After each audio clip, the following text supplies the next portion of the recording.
Hey NJ babes, we're back with another Saige Soap Sunday, and today we'll be bringing you breast milk soap.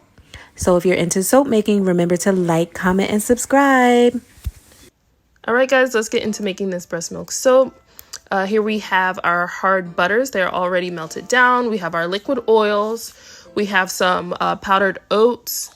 We have indigo powder mixed with oil. We have our breast milk, and we have our lye. Alright, so this soap recipe, we have substituted all the water that you would usually use in a recipe with breast milk. So we're going to add our lye to our breast milk, but when doing this, you have to do it really slow. So you add a little bit at a time and you mix it in so that you don't burn your breast milk. That would be really bad. You don't want to do that because it takes away the properties of the breast milk, and then you'll have like a really smelly soap bar, and no one wants a smelly breast milk soap bar.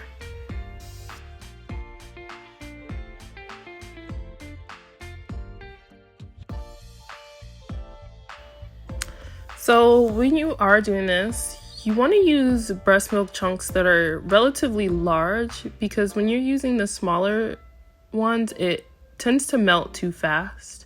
And you don't want it to melt too fast. You want it to melt very slow so that it does not burn. So some people might be asking, why would you want to use breast milk to make a bar of soap?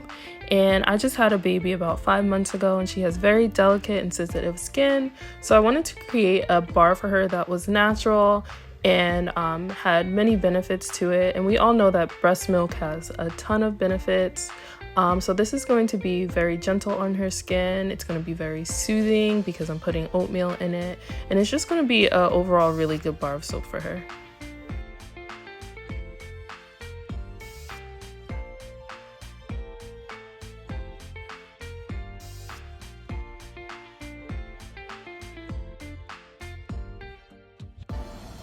Alright, so as you can see, all of our breast milk has been melted down. This process took around 12 minutes to melt completely down, and so that it's not super hot and burnt. If it was burnt, it would look brown. It would have like a deep brown color. And now we're going to add our hard butters into our liquid oil.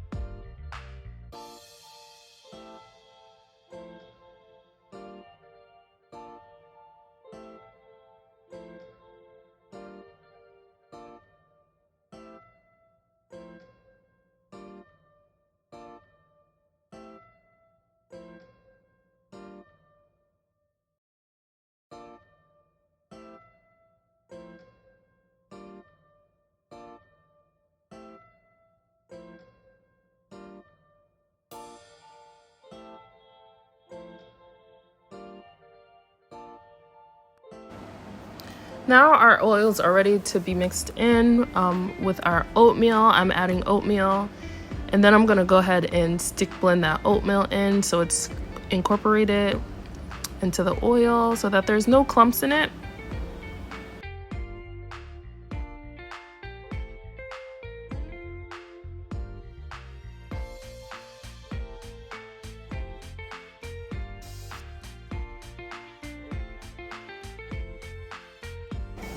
And then I'm gonna go in with our breast milk and lye solution and slowly pour in while I'm stick blending until we get a nice creamy emulsified soap.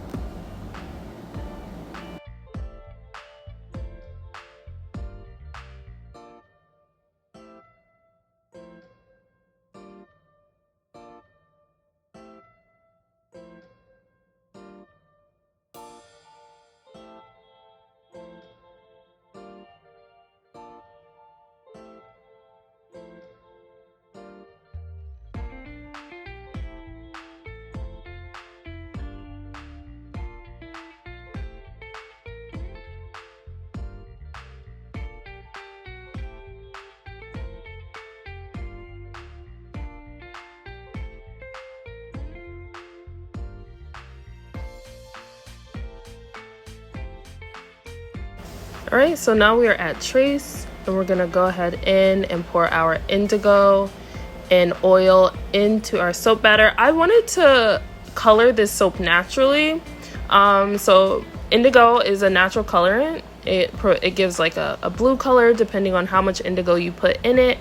And it actually didn't work out in this soap. I think it's because it's made with breast milk, and also the color of the soap is it's like a very dense color. So the indigo powder actually did not end up working out in this soap. But that is okay. It still has all of its benefits and properties to it, so we are good.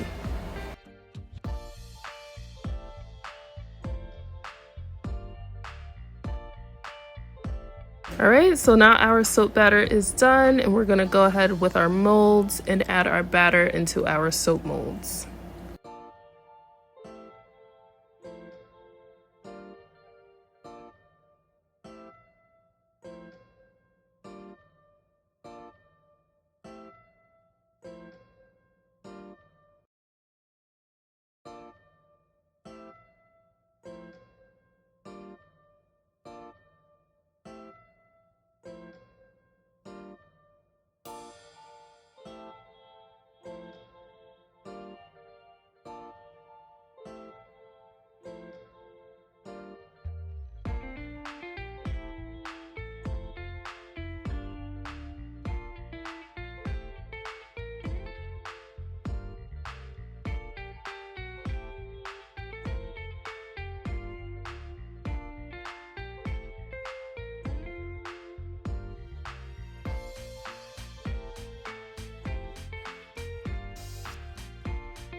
All right, so we have our soap batter into our molds, and we're gonna go ahead and tap these down.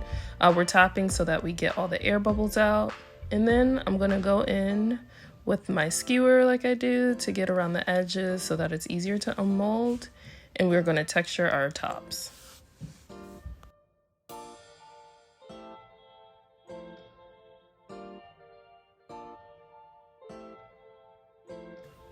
All right, so I thought I was gonna do a swirly skewer design on the top, but I decided to go in with my spatula instead.